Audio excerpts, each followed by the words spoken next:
So we all think we know the ninth commandment, right? You shall not lie. Seems pretty straightforward. But what if I told you that's not really what it means at all? What if the real meaning is actually way more specific and honestly a lot more serious? Let's dig in and see what's really going on here. All right, let me throw a classic ethical dilemma at you. Imagine this. Your friend is hiding in your house. Suddenly, there's a loud banging at the door. It's a man with an axe, and he's demanding to know where your friend is. Do you tell the truth? I mean, if the commandment is just a simple don't lie, you're in a really terrible spot. But this exact scenario is why we've got to look a little closer at the original text. And here it is. This is the absolute key to unlocking the whole thing. The version we usually hear is, you shall not lie. But the original Hebrew actually says, you shall not bear false witness against your neighbor. Now that might sound like a small change, but it's a huge one. It's not a blanket rule against any and every kind of falsehood. It's pointing to something very, very specific. So what is that specific thing? Well, it's the courtroom. You see, the primary setting for the ninth commandment isn't your everyday conversation. It's not about telling your friend you like their new haircut when you don't. No, it's about the incredibly serious act of giving testimony in a legal case. So let's be super clear about this. Bearing false witness was the ancient world's way of saying what we now call perjury. This isn't just about telling an untruth. This is about deliberately corrupting the entire system of justice. It's about using the legal system itself as a weapon to destroy someone. And believe me, the stakes were unbelievably high. Just take a look at this. In the Code of Urnamu, way back around 2100 BC, lying in court would get you a fine. Okay, not great, but you'd live.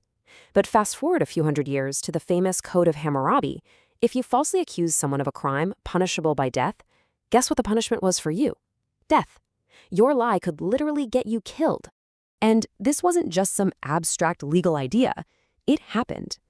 In the story of Susanna, you have two men who cook up a false accusation to try and get her executed. And then there's the infamous story of Naboth's vineyard, where Queen Jezebel actually hires two guys to bear false witness against Naboth. Also, he'll be put to death and the king can steal his land. In these stories, lies are quite literally used as murder weapons. So you see, it's starting to become really clear, right? This commandment is about so much more than just whether a statement is true or false. It's about the intent. It's about the malice behind the words. This brings us to something we can all relate to. Let's say your friend's kid runs up to you super proud and shows you a drawing they made. You look at it and say, wow, that is just lovely. You're such a good artist. Even if, you're lying through your teeth. Did you just break the ninth commandment? Well, based on the principle we're talking about, absolutely not. And that right there, that's the core of it. The commandment is aimed squarely at words that are used with malice, words intended to ruin a reputation, to steal, or even to take a life. The little white lie you told that child, that was meant to build them up, to protect their feelings, to help. The intent is what matters, and it's a world of difference. Okay, so if the ninth commandment isn't really about those little white lies, what's its big-time application in our world today? Well, you don't have to look much further than the modern menace of gossip and slander. There's a specific word for gossip in biblical Hebrew, rakil. And just look at this definition. A rakil is a talebearer, someone who reveals secrets. And here's the kicker, whether the information is true or false. This is so important. It means that even if what you're saying is technically true, if your intention is to harm someone with that information, you are violating the very spirit of the ninth commandment. Now, some of you might be old enough to remember this line from a classic 80s shampoo commercial. It was this catchy phrase to show how quickly a product recommendation could spread. But it also, kind of chillingly, gives us a perfect picture of the terrifying math behind how a rumor explodes. Let's just map it out for a second. Day 1, you tell two friends some juicy bit of gossip. The next day, those two people each tell two more people. Now 4 new people know. Day 3, it's 8 new people. Day 4, 16. You can see where this is going, right? It starts small, but this exponential growth is about to get completely out of control. So let's do the math.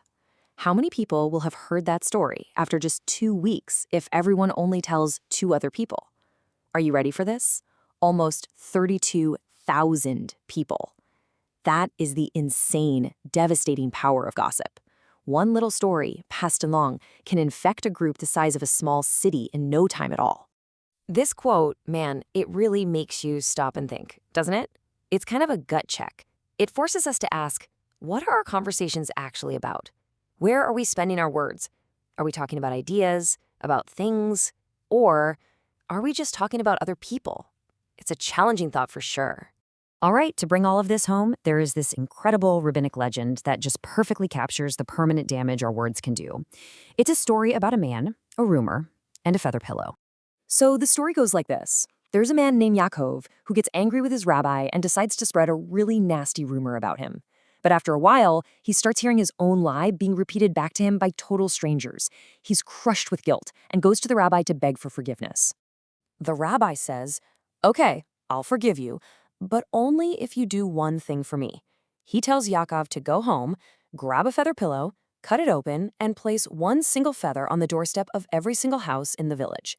And then, for the second part of the task, he says, "Now, go back and collect every one of those feathers and bring them back to me."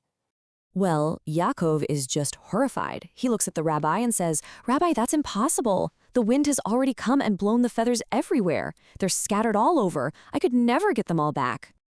And the rabbi looks at him and says, "Exactly. And now you understand what your words have done. They have scattered on the wind just like those feathers, and the damage they have caused can never, ever be undone. Once they're out there, you can't take them back."